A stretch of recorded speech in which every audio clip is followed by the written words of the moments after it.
Senhoras e senhores, boa noite. Começa a Câmara Aberta Sindical, o programa que debate o mundo do trabalho. Hoje, quarta-feira, programa ao vivo. Então, você que nos assiste, você que nos honra com a sua audiência, poderá logo mais telefonar aqui ao programa, fazer suas perguntas, fazer seus questionamentos e também nos contestar, porque é importante ter o contraditório no programa ao vivo, porque ele adquire dinâmica e fica, digamos, mais interessante de assistir. E também porque o telespectador faz o controle de qualidade em tempo real. Às vezes você erra um nome, erra um dado, o sujeito já liga aqui e diz, você errou o nome. Mas isso eu acho bacana, não tem nenhum problema quando isso acontece. Como todo programa, hoje nós temos aqui um tema central e vamos girar em torno desse tema. Não é obrigatório seguir um script duro, mas nós vamos mais ou menos tratar do assunto. O assunto que vamos debater aqui hoje, conversar, discutir, é a questão da desoneração do IPI para os automóveis, para toda a cadeia das montadoras, a desoneração para o setor de móveis, a indústria moveleira no Brasil é muito grande, também mudanças que o governo fez no Refis, e parece que também há algumas medidas que beneficiam exportadores. Bem, o governo, o Estado, intervém no bom sentido e faz a sua parte. Para os trabalhadores, a pergunta que fica é, quais são as contrapartidas? A garantia de emprego? As empresas reduzem a rotatividade?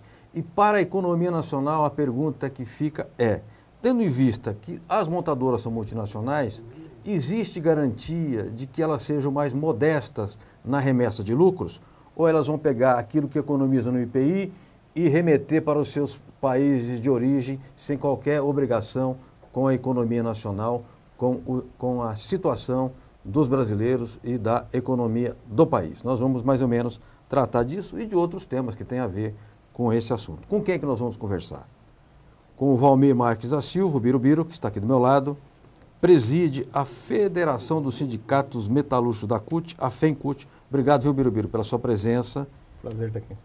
O Jorge Nazareno Rodrigues, que preside o Sindicato dos Metalúrgicos de Osasco e região. Osasco não tem montadora na base, mas tem autopeças, então é importante tratar dos reflexos dessas medidas na cadeia produtiva do setor de automóveis, etc. E também está conosco o Pedro Afonso Gomes, que preside o Sindicato dos Economistas de São Paulo, do Estado de São Paulo. É nosso vizinho, fica aqui perto, a uns 100 metros aqui da sede. Muito obrigado, Pedro. Pedro, que é usuário aqui do canal. O programa mais antigo, talvez, ou um dos mais antigos aqui da TV Comunitária, é o programa do Sindicato dos Economistas. Obrigado. Muito obrigado a você pelo convite. Birubiru, fiz aqui um sermão no começo aqui, mas agora objetivamente, foi necessário manter a desoneração do IPI e em que isso beneficia o Brasil e os trabalhadores? Primeiro, nós esperamos que com essa manutenção da redução do IPI até o final do ano, que estanque um pouco a crise que o setor viveu nesse primeiro semestre, né? Nós tivemos um período em que tivemos muitas demissões, a produção diminuiu o volume de forma drástica. Nesse período nós discutimos muitas ações para garantir o emprego dos trabalhadores e colocou para nós uma agenda que foi muito difícil no primeiro semestre. Então, nós discutimos banco de horas, discutimos férias coletivas em quase todas as nossas montadoras e em algumas chegamos ao caso de ter que discutir o layoff, que é a suspensão do contrato, como forma de manter o emprego desses trabalhadores, desses companheiros nas fábricas, até que esse período ruim passasse. Correto. Então, existe aí tanto a manutenção da redução do IPI, quanto a renovação do acordo com a Argentina e a ação do BNDES, no sentido de trabalhar em cima do PSI e Finame para melhorar o financiamento de caminhões, algumas ações no sentido de estimular a produção. Isso para nós é importante a partir do momento que nós tivemos aí um primeiro semestre muito ruim, tivemos que conviver com o perigo do desemprego nesse período. Conseguimos limitar ao máximo as ações das montadoras nesse sentido de demitir a partir das ações que os nossos sindicatos tomaram e os acordos que nós fizemos para a manutenção desses empregos. Mas não tem sido fácil para os nossos sindicatos, não só no setor automotivo, no setor metalúrgico como um todo. Em toda a cadeia metalúrgica. Isso, em todo, e não só no ABC, que é onde estamos concentrados as montadoras, mas em todos os 14 sindicatos da federação, nós vivemos um primeiro semestre difícil que nos impôs uma agenda muito dura para os nossos sindicatos negociarem nesse período. Esperamos que o segundo semestre seja melhor. Perfeito. Jorge Nazareno, Jorginho, lá na base do sindicato Osasco e região não há montadoras, ao que me consta, mas há empresas, muitas empresas que certamente produzem para as montadoras de veículos. Primeiro eu te pergunto, foi necessário manter a prorrogação do IPI, da isenção de IPI? O movimento sindical participou da discussão disso? E terceiro, em que medida se beneficia a base que você representa? Bom, na discussão isso acaba ficando, na discussão com o governo, isso fica muito pelas base que tem as montadoras, né? Eles acabam conseguindo ainda ter um pouco de influência no debate, na discussão, quando se fala em redução de IPI. Nós estamos numa ponta dentro dessa cadeia produtiva, que são os fornecedores de autopeças, que tem dois segmentos bastante específicos. Um são os sistemistas, que tem uma estrutura um pouco melhor, né? Tem um fornecimento mais significativo para as montadoras, agrega mais valor. E nós vamos ter outros segmentos, que são fornecedores dos sistemistas. O impacto das dificuldades nas montadoras para nós, né, eu costumo dizer que o resfriado nas montadoras é pneumonia nas autopeças, porque a gente não consegue ter o mesmo resultado de redução de IPI, que consegue às vezes segurar ou minimizar o estrago de empregos nas montadoras. Isso não se reflete nas autopeças. Então a gente passa por um drama ainda maior. Correto. Aquilo que o Birubiru falou aqui, de discutir banco de horas, de discutir férias, tudo isso a gente também faz. Mas infelizmente, à medida em que as montadoras vão protelando isso, o impacto, né, à medida que a montadora dá um período de férias, depois faz uma suspensão ou até mesmo um layoff, na nossa já começa a ter demissões, já começa a querer discutir redução de jornada e salários, que é uma coisa que a gente tem muita dificuldade de fazer, porque isso traz um prejuízo imenso aos trabalhadores, e em algumas situações os trabalhadores se perguntam o que é pior, né? Se é reduzir salário ou se em alguns casos, até mesmo perder o emprego. Correto. Pedro Afonso Gomes, presidente do Sindicato dos Economistas. Esse conjunto de medidas anunciado pelo governo, que estende a isenção do IPI, parece também que teve algumas mudanças na chamada Refis e algum incentivo de redução de impostos para empresas exportadoras. Como é que você, enquanto economista, avalia? E te pergunto, tem algum impacto no sentido de aquecer a economia ou de, pelo menos, criar uma sensação de que a economia pode levantar voo? Então, como você falou no início, depende dos pressupostos, de como isso vai ser utilizado tanto pelo setor produtivo, quanto negociado pelos trabalhadores. Correto. A economia, basicamente, ela funciona pela confiança. Ou seja, os trabalhadores confiando nas suas empresas, ou pelo menos no futuro das suas empresas, os consumidores confiando numa certa estabilidade, os empresários naquilo que eles vão ganhar, né? Então, quando você tem uma redução de impostos, o suposto de tudo isso, quer dizer, aquilo que é o objetivo, é que os preços sejam reduzidos. Havendo essa redução, você tenha condições de maior número de consumidores poderem consumir, comprar os produtos, né, no caso automóveis, móveis, etc.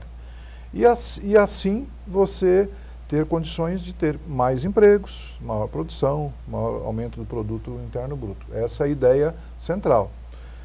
Desde que esses impostos sejam efetivamente utilizados na finalidade proposta. Tá. Agora, se você, como ocorreu, posso te dar um exemplo, numa outra situação, na época da aprovação da Lei de Recuperação de Empresas. Tá. a lei era colocada pelo setor financeiro como imprescindível para reduzir juros. Me pergunte se reduziram os juros. Não reduziram. Por quê? Porque acabou sendo apropriado dentro do sistema financeiro. Então, nesse sentido, se a gente não parte desse pressuposto, olha, você vai utilizar para aquilo que é a finalidade, você praticamente está retirando, e é um recurso muito grande, segundo o ministro Mantega, são cerca de 800 milhões de renúncias só da parte dos automóveis, né, para o final do ano, a prorrogação, e mais 300 de imóveis. Quer dizer, é 1 milhão e 100 que não entra no governo federal, e se não entra no governo federal, também não é repassado em benefícios para a população.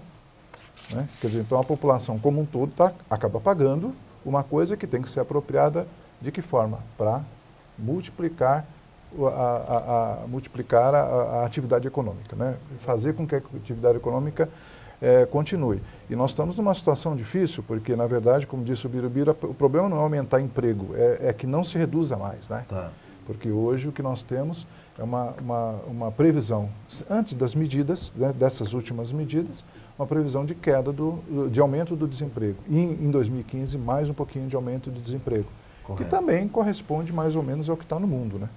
Mas tudo isso eu acho que a gente tem que ponderar, né? Agora, Pedro Afonso Gomes, como é que o governo, qual é o comportamento correto do gestor público? Porque se o Estado deixa para o chamado livre mercado, o Estado se omite. Se o Estado mete a sua colher e diz, olha, aquele setor precisa, sei lá, fazer inovar alto, precisa ter um programa aí de readequação, de realinhamento do setor produtivo, precisa incorporar novas tecnologias, precisa também dar contrapartida para os trabalhadores.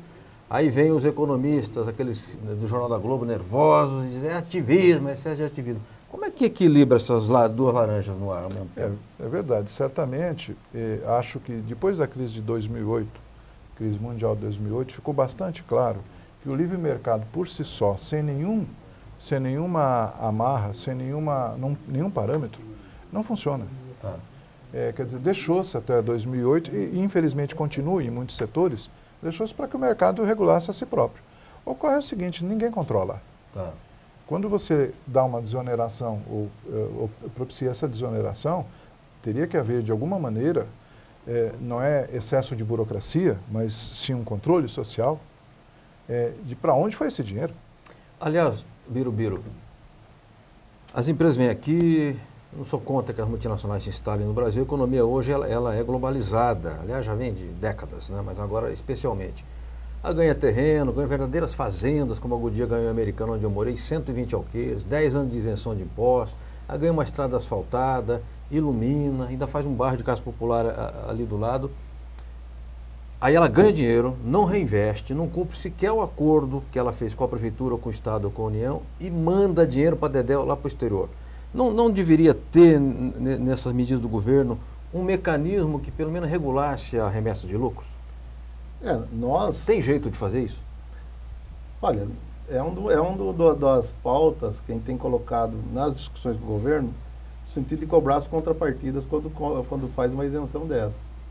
Nós temos colocado pauta no sentido de criar uma estabilidade quando gera uma desoneração dessa.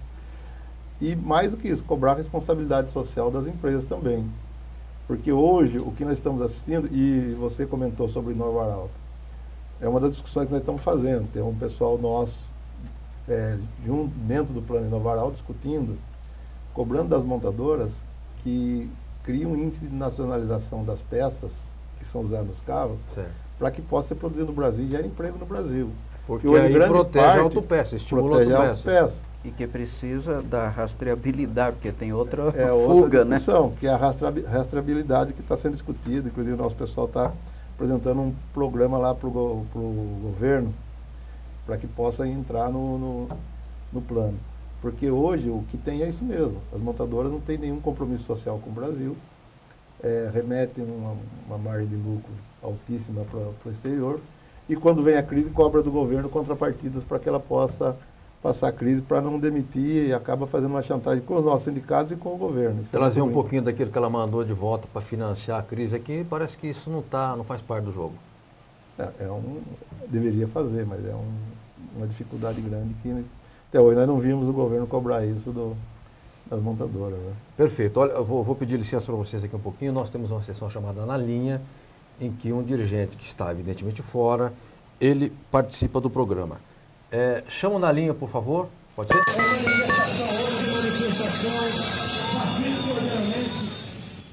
Boa noite, Miguel José Mauro Maurão, diretor do Sindicato dos Trabalhadores em Transporte de Valores, Carro Forte, Escolta Armada do Estado de São Paulo. Obrigado pela sua participação. Mauro, o sindicato acaba de fechar um acordo coletivo para 10.500 trabalhadores do setor de carro forte. Conte para a gente quais foram as principais conquistas do acordo e se você avalia que foi um acordo bom. Primeiramente, Franzinho, boa noite, você e os seus convidados.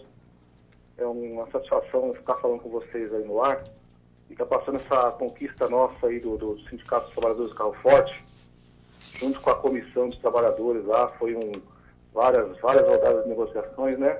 Sim. Consegui o INPC, naquele período, né? Que foi 6,8, mais 2% de aumento real.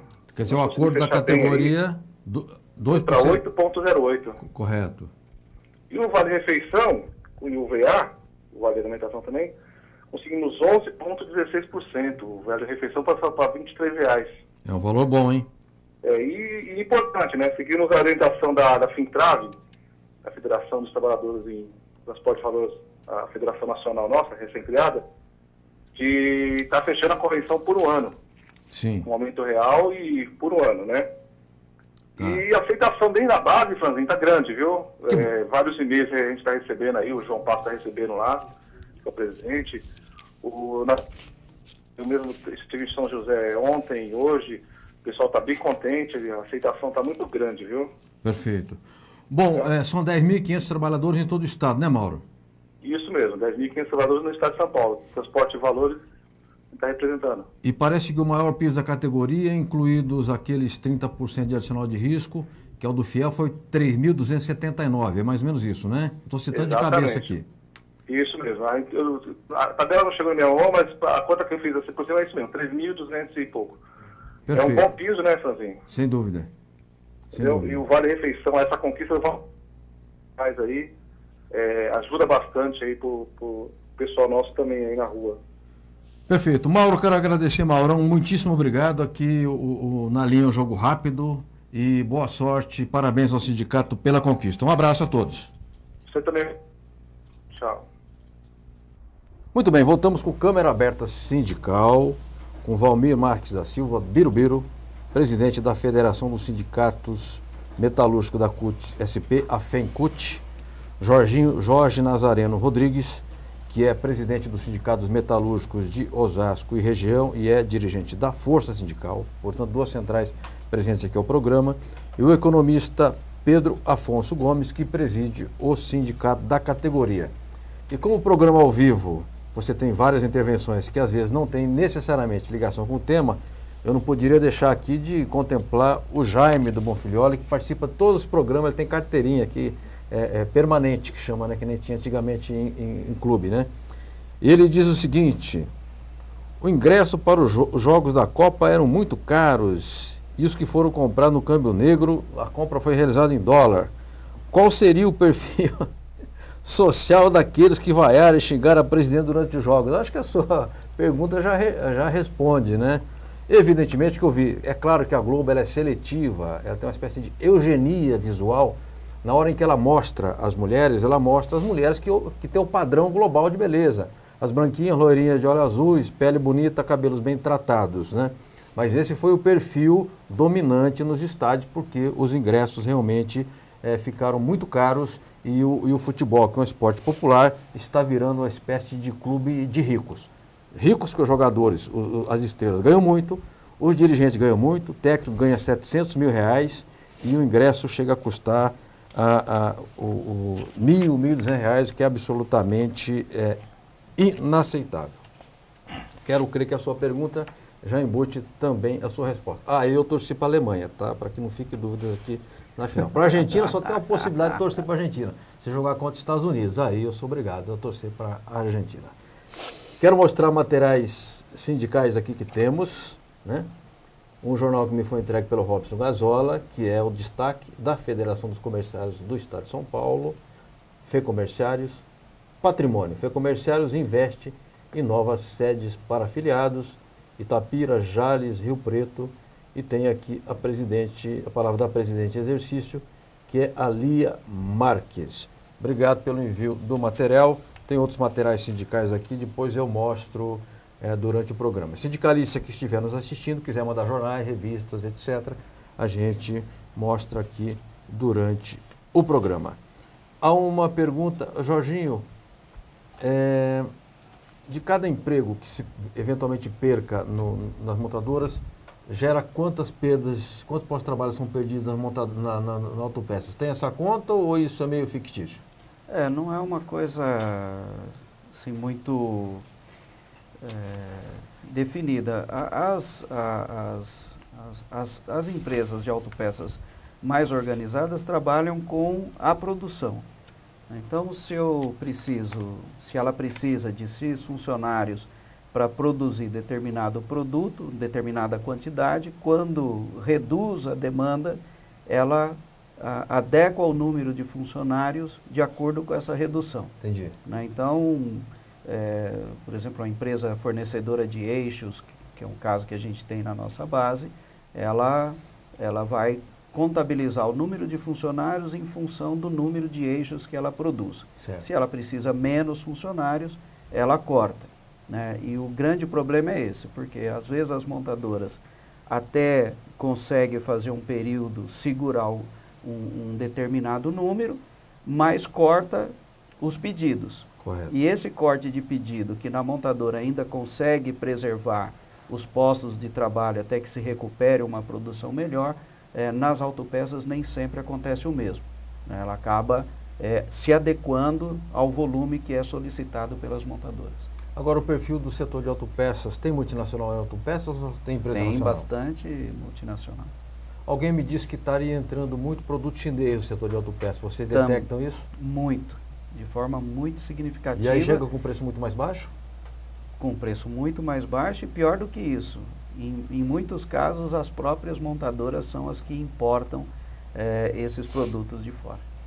O que é esse rastreamento que vocês estavam falando? Rastreamento, pensei que fosse isso que põe nos carros da escolta, carro de transporte de valores, para ser rastreado pelo satélite. Não é isso, não? Não, não é isso. Quase isso. Não, a rastreabilidade que nós falamos... Rastreabilidade. É verificar o quanto de peça é importada, qual a origem das peças que estão sendo produzidas, montadas nos nossos carros. Que hoje, muitas das montadoras, é isso que o Jorginho falou, deixou de comprar as peças da indústria de autopeça nacional, que muitas deixaram de ser nacional, foram incorporadas pelas multinacionais, e está trazendo as peças importadas de outros centros. Isso faz com que o produto, o carro fabricado no Brasil, na realidade, boa parte dele é fabricado fora do Brasil. Agora, Birubiru, tem importação ou também tem contrabando? Não, no caso das montadoras é importação, né? Não tem aquele... O setor de reposição de peças, aí tem muita coisa envolvida. Mas da aí pujante indústria paraguaia, é isso? Também. Porque enseja também esse tipo de negócio ilegal. Sim, mas não é o caso das montadoras. Na montagem das peças, que nós estamos cobrando que tenha rastreabilidade nos carros, que aí sim você tem um controle maior e sabe que essas peças estão sendo importadas, montadas nos carros, para ser montado no Brasil, para o carro para ser vendido no Brasil. Ou seja, a boa parte das peças dos carros que nós compramos vem de fora, deixando de empregar no Brasil, empregando em outros centros. Perfeito. O economista Pedro Afonso Gomes quer falar sobre rastreabilidade, mas tem uma pergunta do Gilson, que da Zona Sul de São Paulo, ele quer saber o que é o reintegra. Aí não é o caso de reintegrar o empregado quando é mandado embora, cipeiro, não, acho que é outra coisa, né? Deixa eu entender. Não, primeiro eu queria só complementar. É por isso que a China, este ano, terá um aumento de produção, de PIB, né? De 7,5%. O Brasil, se chegar em 1,9%, os mais otimistas estão dizendo isso. E a Europa, 1%.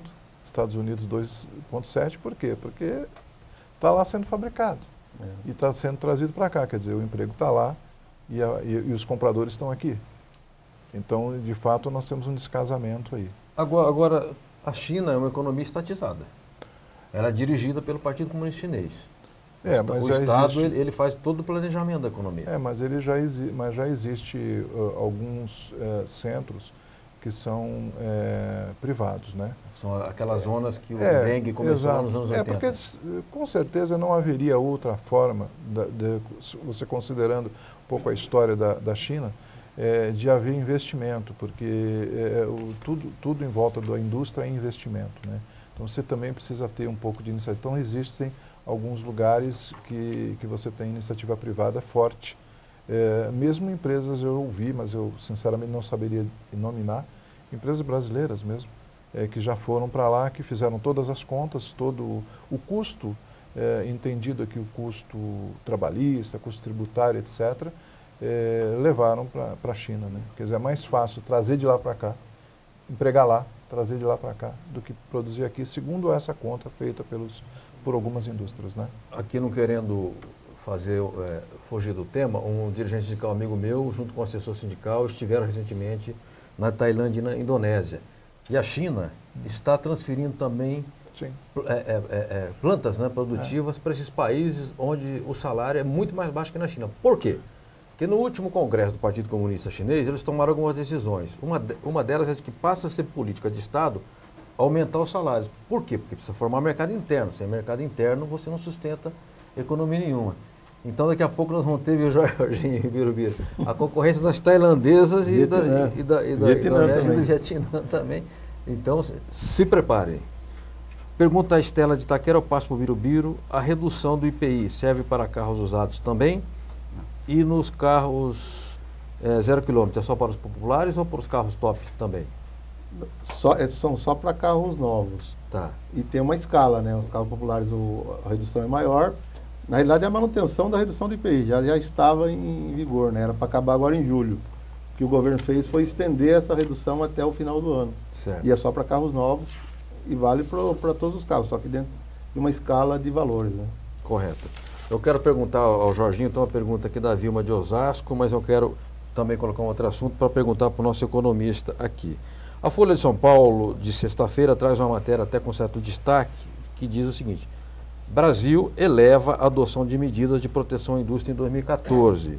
Até junho foram 17 medidas antidumping, ante 3 ações no primeiro semestre. E também no Inovar, se não me engano, há um aumento da nacionalização das peças. Verdade. Sobre esse assunto, eu queria contar uma história rapidamente, que já me chamam para o intervalo. Eu entrevistei o professor Carlos Lessa, que é um economista respeitado e presidiu o BNDES. O Carlos Lessa me contou na entrevista que ele foi um dos que participaram da elaboração do plano de governo do Juscelino Kubitschek, o plano de metas. E que o Juscelino, embora tenha trazido as multinacionais para montar os veículos, porque não havia montadora nacional, exigiu que o setor de autopeças fosse de 100% de peças nacionais. E assim vigorou até o glorioso golpe de Estado de 64, que é uma das primeiras medidas que a ditadura adotou, até como paga para as multinacionais que lhe deram apoio no golpe e na sustentação do regime, foi acabar com o índice de 100% de nacionalização. E só agora, em 2012 e 2013, nós conseguimos ver como a história é complicada. A gente conseguiu recuperar um pouquinho daquilo que nós perdemos. Então, eu, visto o professor Carlos Lessa, gostaria de contar essa história. Temos intervalo, 2 minutos, e voltamos daqui a pouco para falar do impacto das medidas da continuação da redução do IPI para automóveis e para móveis, mudanças no refis, parece que melhorias, e também outras medidas que supostamente protegem a indústria e preserva emprego. Mas voltamos já, ok?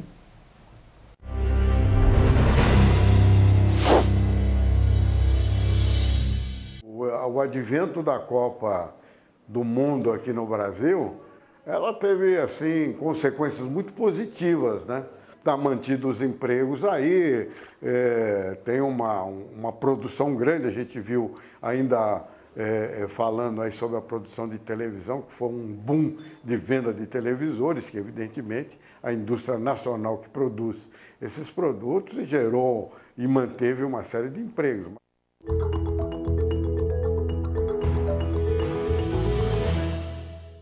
A Comissão de Constituição e Justiça e de Cidadania da Câmara dos Deputados instalou na última quarta-feira, 2 de julho, a Subcomissão Especial da Classe Trabalhadora, que pretende analisar os projetos de interesse dos trabalhadores e proposições em tramitação na CCJ. Primeiro, nós temos que parabenizar a iniciativa, né? Quem teve a iniciativa de criar essa subcomissão, e registrar a sua importância, né, exatamente pelo volume de trabalho que é dedicado a essa comissão.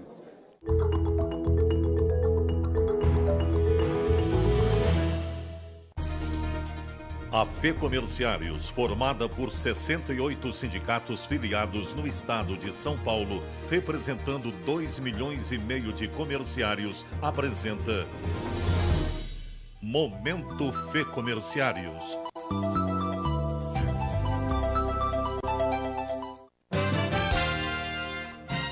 Os sindicatos filiados à FEComerciários já começaram a selecionar suas candidatas ao concurso Miss Comerciária Paulista 2014. Esse ano, o evento tem como tema o combate ao câncer de mama. Por isso, muitas ações para a realização de mamografias por meio dos sindicatos já estão acontecendo em toda a base sindical comerciária. É a diretoria da Federação dos Comerciários do Estado de São Paulo valorizando a beleza e a saúde das comerciárias paulistas. Juliana Pereira é a atual representante das comerciárias em todo o estado. Ela é de Barretos.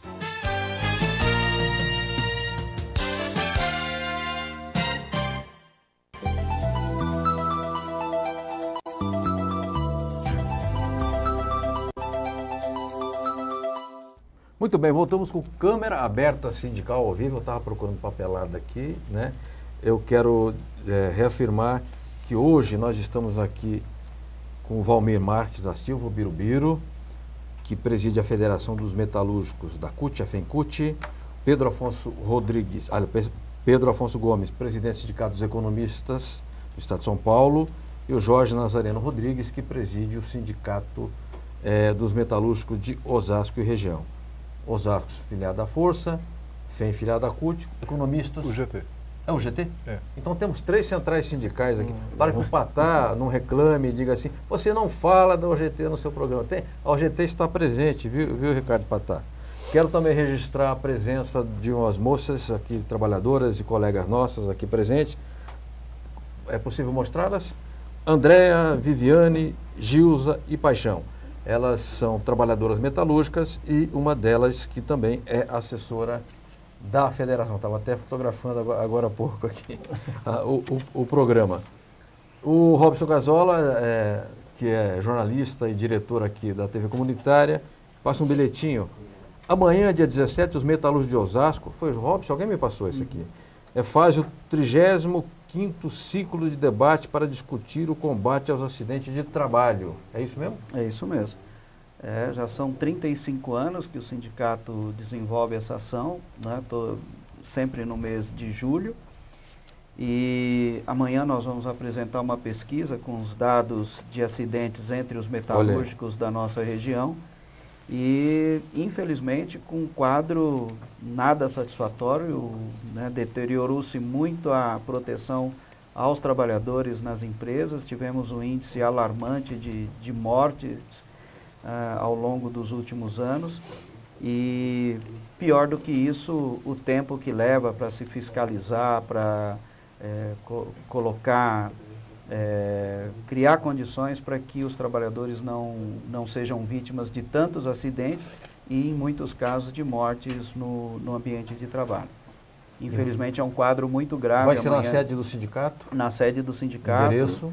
Na Rua Erasmo Braga, 310, em Presidente Altino, às 19 horas. E aberto para metalúrgicos e todos? Não só para metalúrgicos, qualquer pessoa que tiver interesse em participar. Perfeito.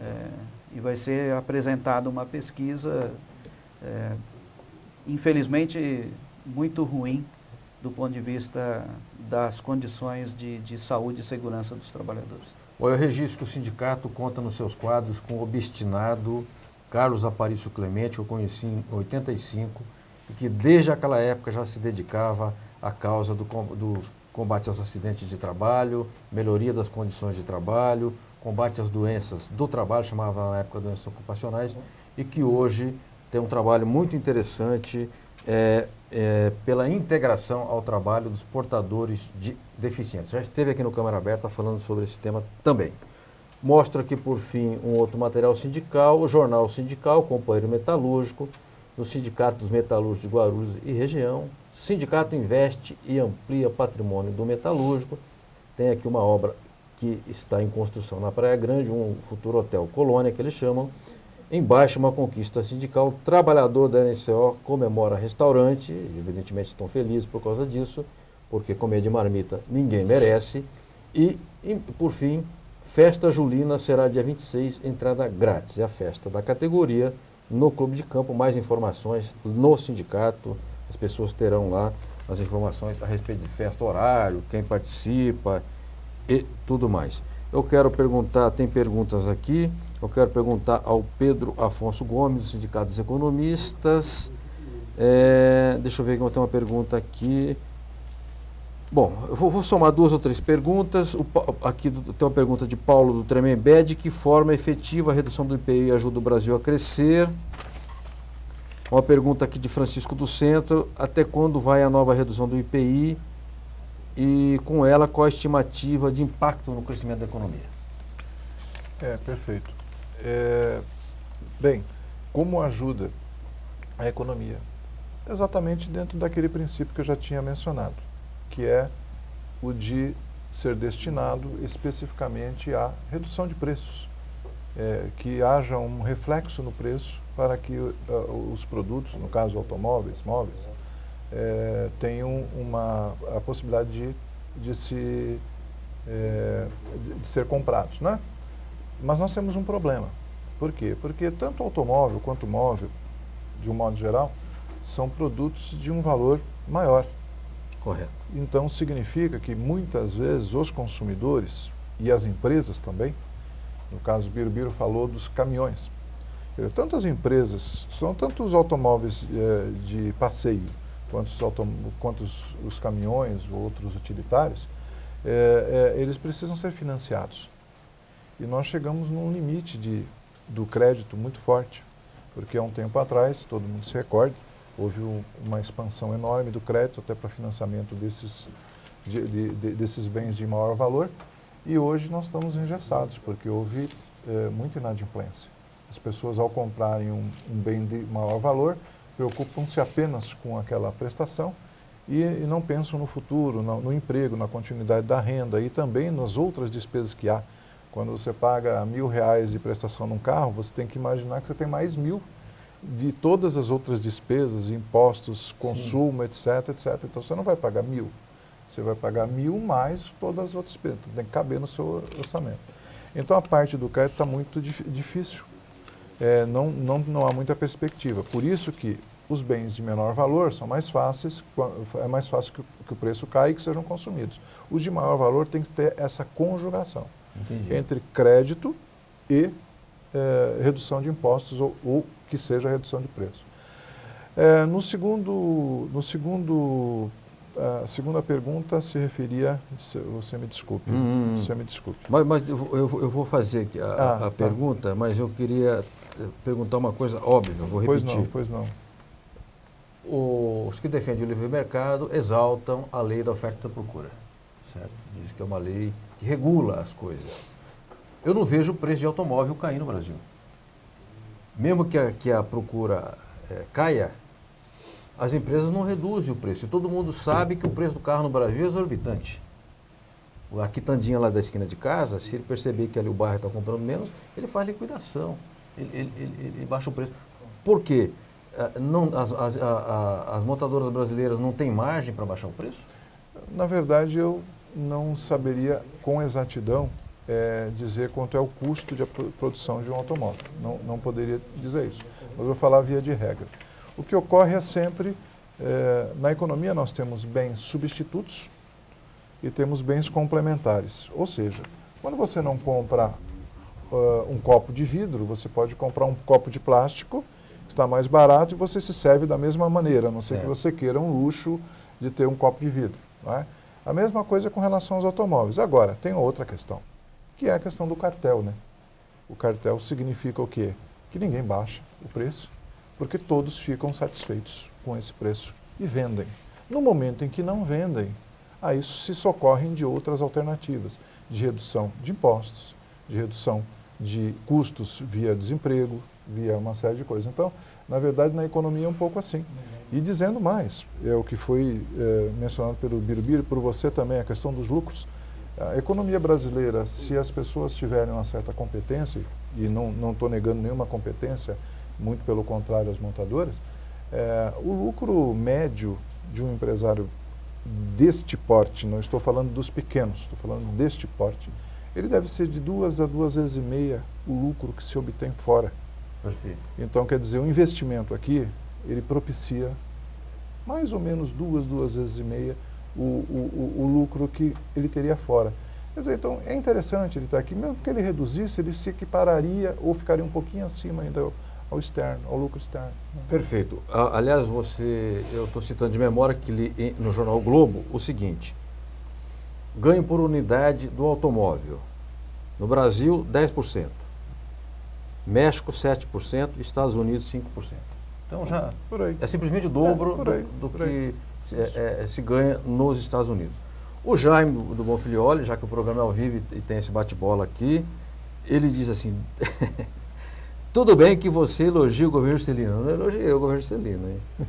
Mas é importante lembrar que foi ele que começou o processo de desativação da malha ferroviária do Brasil e foi o grande criador da moderna inflação brasileira. E também no glorioso governo Juscelino, as empreiteiras se encheram de poder, estão até hoje custando caro à nação brasileira, por causa de Brasília e de outras coisas. As empreiteiras adquiriram um poder que verdadeiramente elas não têm na economia. Jorginho, então a pergunta que eu estou procurando aqui, Márcio da Conceição quer saber, tanto você ou o Birubiru pode responder, qualquer um ou outro. As peças chinesas são mais baratas e a qualidade desses materiais é confiável? Bom, se você olhar talvez para uns 15 anos por aí, você poderia dizer que nós teríamos uma qualidade bastante duvidosa. Mas hoje eu acho que não dá para dizer a mesma coisa. Eu acho que tem muitos produtos oriundos da China que já têm uma qualidade relativamente satisfatória. Não que isso seja uma realidade para todos os produtos, mas você tem alguns segmentos sim que tem produto, até porque de tanto copiar, de tanto fazer, conseguiram melhorar. Para quem... infelizmente eu não tive a oportunidade ainda de visitar a China, mas eu pude ver vídeos de fábricas na China há 10, 15 anos e a mesma fábrica hoje. É totalmente diferente. Em alguns casos eu diria que tem fábricas na China, metalúrgicas, por exemplo, que botam algumas aqui no chinelo, do ponto de vista de ambiente de trabalho até. Então, provavelmente a qualidade, em alguns casos, acompanha isso.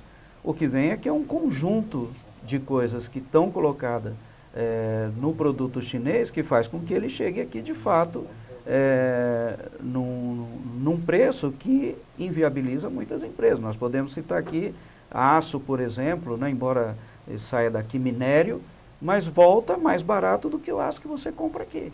Né? Então, como é que é essa mágica? Né? Será que é só impostos ou você também tem uma margem, como disse, de ganho exagerada que faz com que a pessoa, mesmo importando, tendo transporte de navio, pagando tudo que se paga para chegar até aqui, ainda chegar mais barato? E também lá na China tem a escala, né? Tem ganho de escala. Tem escala. Sim, mas para aço nós temos muita escala. O consumo de aço no Brasil é uma coisa impressionante, não é uma coisa pequena. Porque você imagina só o que se consome, quer dizer, na economia no geral, mas nesse programa Minha Casa Minha Vida, se consome muito aço na construção civil, não é isso? Todos os segmentos de aço, seja para a construção civil, seja para a indústria de transformação, indústria automotiva, é aço. Né? Todos levam em consideração o custo de aço no processo de produção. Perfeito. Me avisa o Fernando que temos uma reportagem. Toda edição do Câmara Aberta Sindical tem aquele que a gente chama de uma externa, porque o programa tem que ter dinâmica. Tem dinâmica na medida em que os entrevistados, como os de hoje, têm conteúdo e falam com desembaraço. mas sempre ajuda e traz uma informação que não está exatamente ligada ao programa.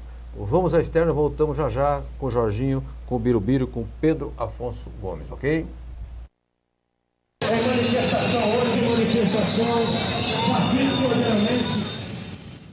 Altamiro, a Copa do Mundo é um dos grandes negócios capitalistas atuais. Eu quero crer que para a grande mídia também é um grande negócio, não é? É um enorme negócio. Eu acho que a mídia, aí no caso quando a gente fala Copa do Mundo, mídia, na verdade a gente fala Globo. Porque a TV Globo tem o direito de exclusividade de transmissão. Ela que repassa. O que ela faz? Ela faz uma manha muito inteligente. Como a concorrência dela principal é Record e SBT, ela só repassa para Bandeirantes. Então, por exemplo, Record e SBT não têm direito de transmissão, recebe 2 minutos e 30 segundos de um jogo, de um gol e tal. Os repórteres da Record e do SBT não entram nem em campo. Ela tem direito de exclusividade, o que é uma aberração. Em vários países do mundo isso não existe, né?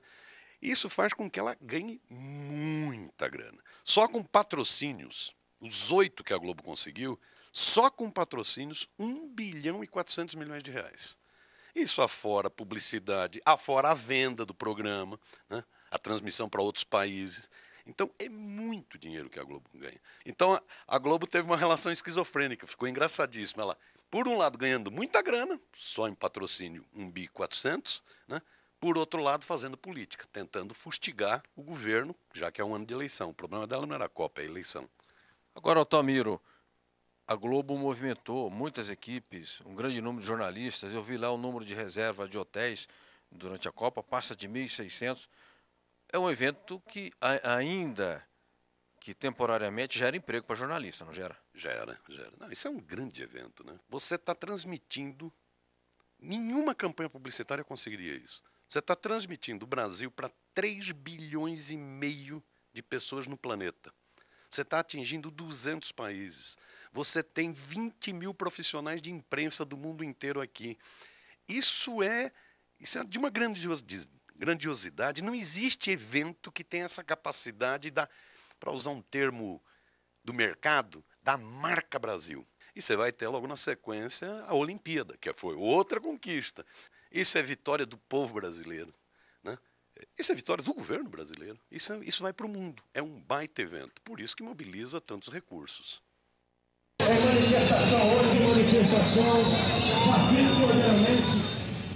Muito bem. Voltamos com câmera aberta sindical ao vivo. Entrevista com o jornalista, escritor e blogueiro Altamiro Borges. Quem quiser conhecer melhor o Miro, tem lá Blog do Miro.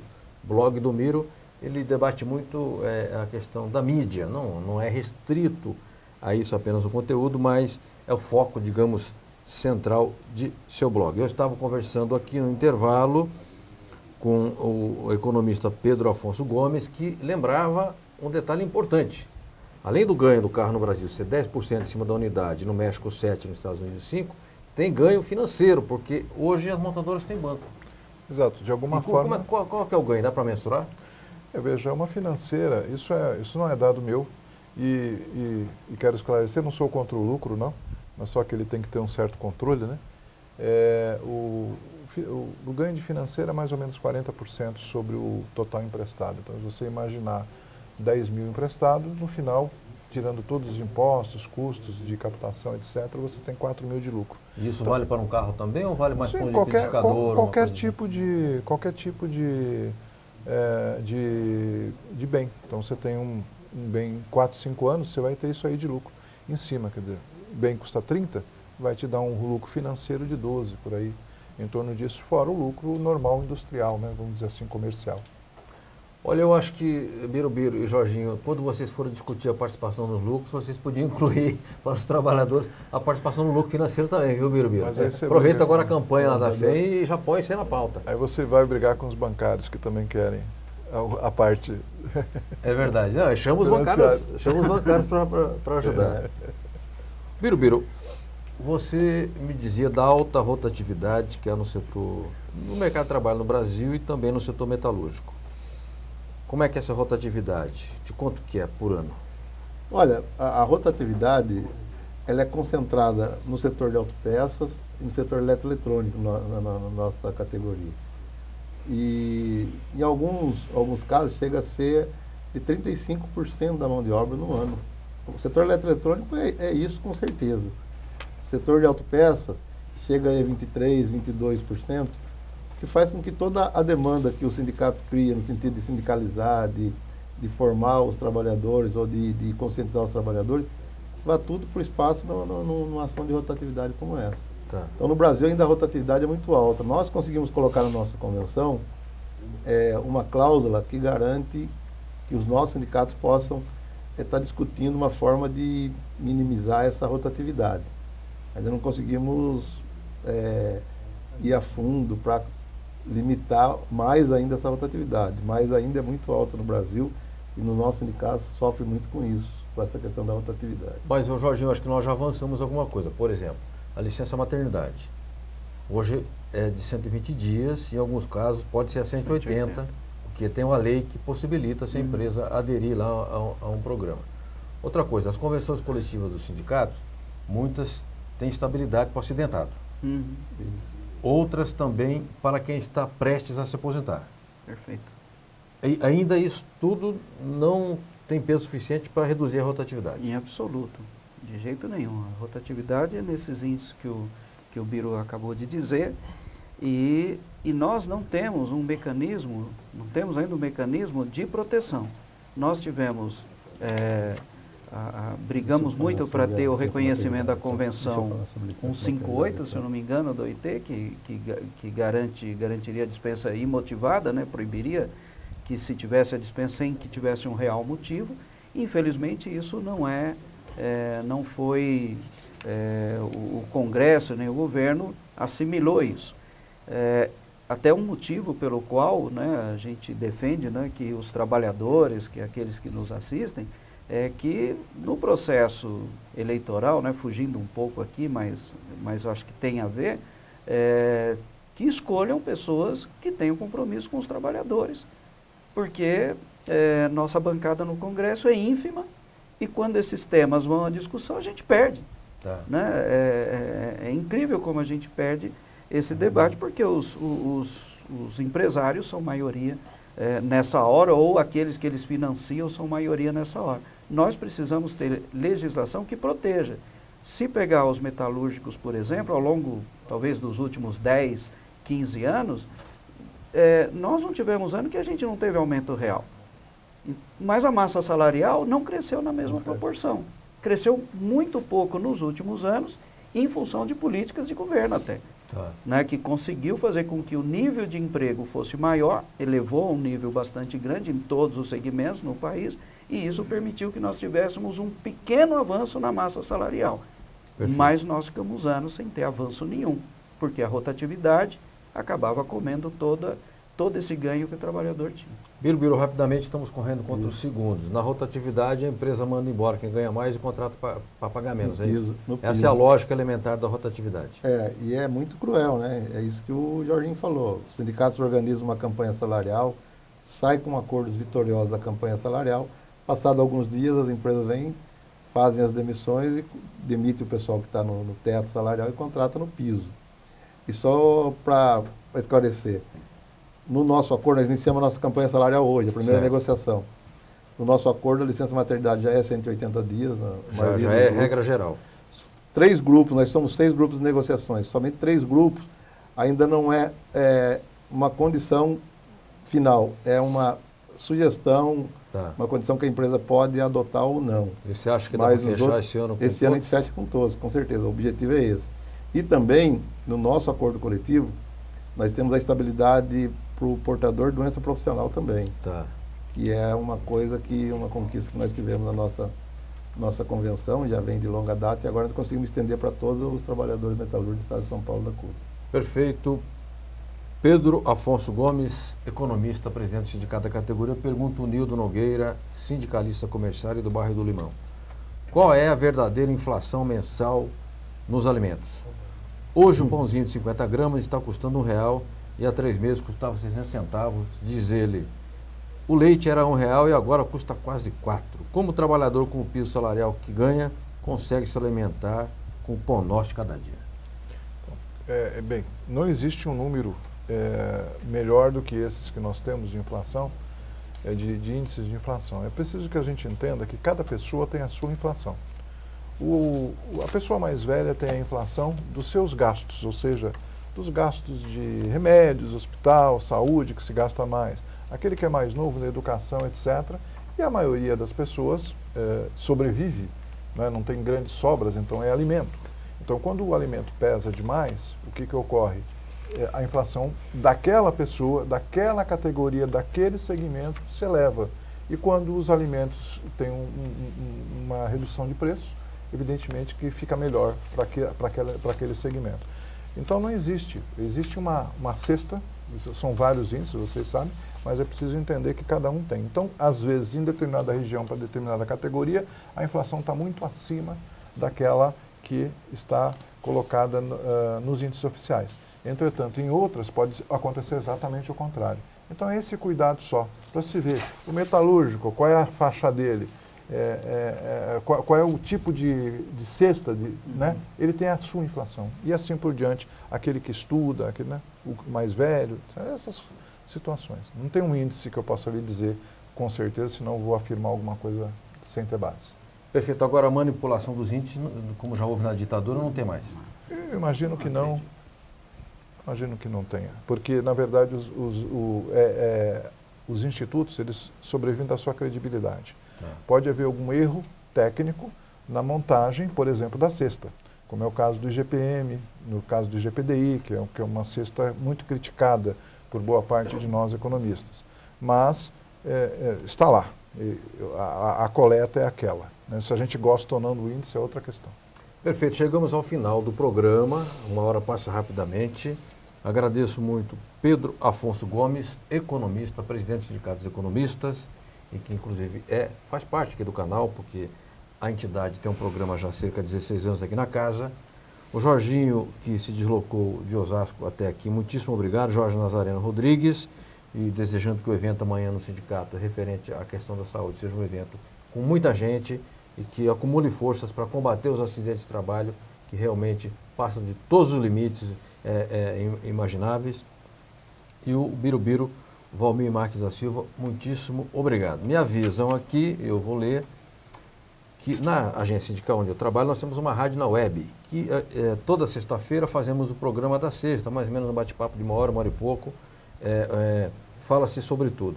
Nesta sexta, dia 18, o convidado será o presidente do Sindicato dos Vigilantes de Barueri, Amaro Pereira da Silva. Aliás, o Amaro faz bastante tempo que eu não vejo.